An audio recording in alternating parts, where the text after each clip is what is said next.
ભરૂચ જિલ્લાના ઝઘડિયા તાલુકાના રાજપારડીના શિક્ષકે સગીરાને ઘરે બોલાવીને શારીરિક અડપલા કર્યા હોવાની ઘટના પ્રકાશમાં આવી હતી, જે બનાવના પડઘા પડતા સાંસદ મનસુખ વસાવાએ પીડિત યુવતીના પરિવારની મુલાકાત લીધી।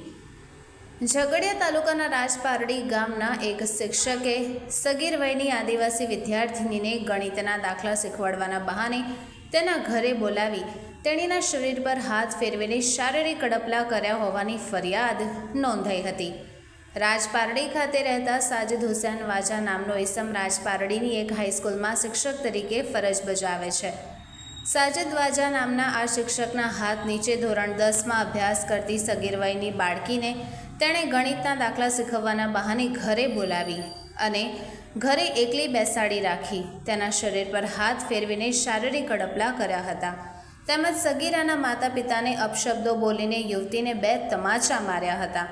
આ ઘટના સંદર્ભે ભોગ બનનાર સગીરાના માતા પિતાએ નજીકના પોલીસ મથકે સાજિદ હુસૈન વાજા નામના ઈસમ વિરુદ્ધ ફરિયાદ નોંધાવી હતી।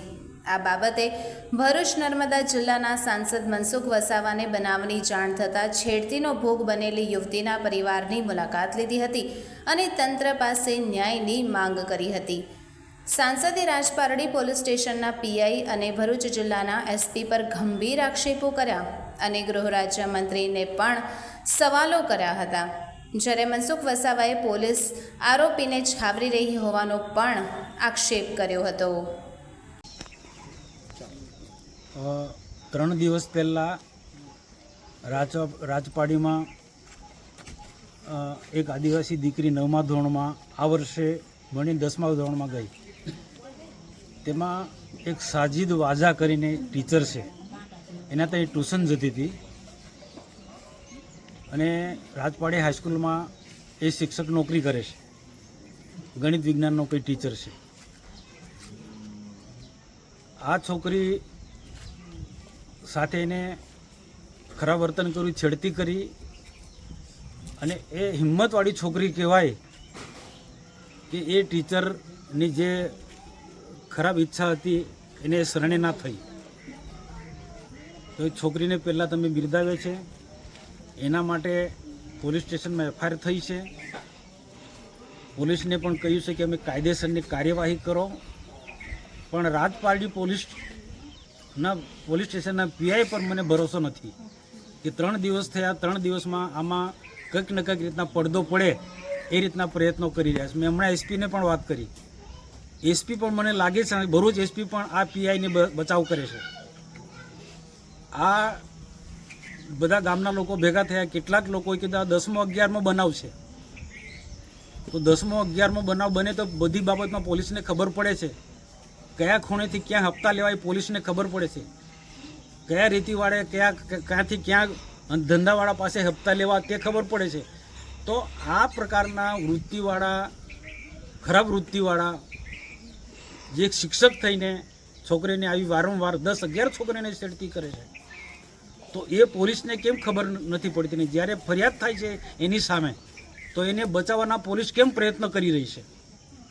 પોલીસ હંમેશા બચાવવાના પ્રયત્નો કરી રહી છે। હું સમજી વિચારીને બોલું છું, પોલીસ મારો કોઈ વિરોધ નથી, પણ જ્યારે એક નાબાલક છોકરી, ભણતી છોકરીને એનો ટ્યુશન શિક્ષક, સ્કૂલમાં ભણતો શિક્ષક એની છેડતી કરે અને એ ફરિયાદ હિંમતભેર એને ફરિયાદ, હું છોકરીને બિરદાવું છું, એના મા બાપને બિરદાવું છું, એ શરણે નથી ગયા।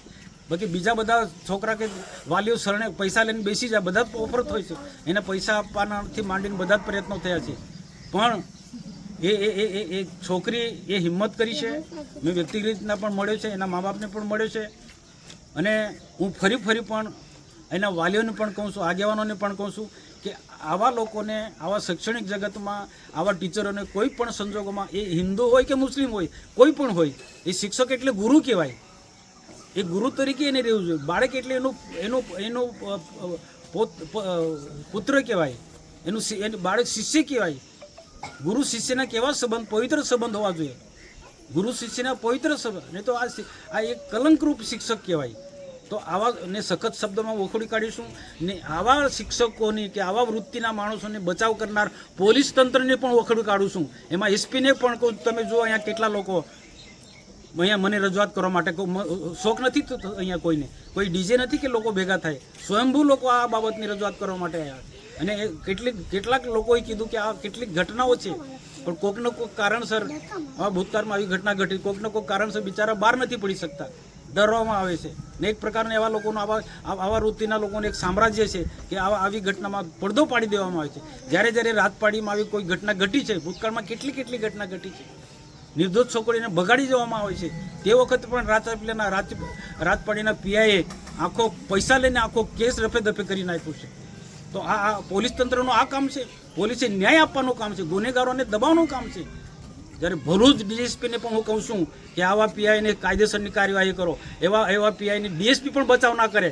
ને હું કોઈથી ડરતો નથી, સાચી વાત કરવા માટે જરા પણ, એમાં ડીએસપી હોય કે ગમે તેટલો મોટો ચમરબંધી હોય, કોઈ ગુનો કરતો હોય એની સામે લડવાનો ના ડીએસપીની ફરજ છે. જ્યારે હું શાંતિથી વાત કરતો હોય તો મારી વાતને શાંતિથી સાંભળવું જોઈએ, એના બદલે ડીએસપી ફોન કાપી નાખે છે.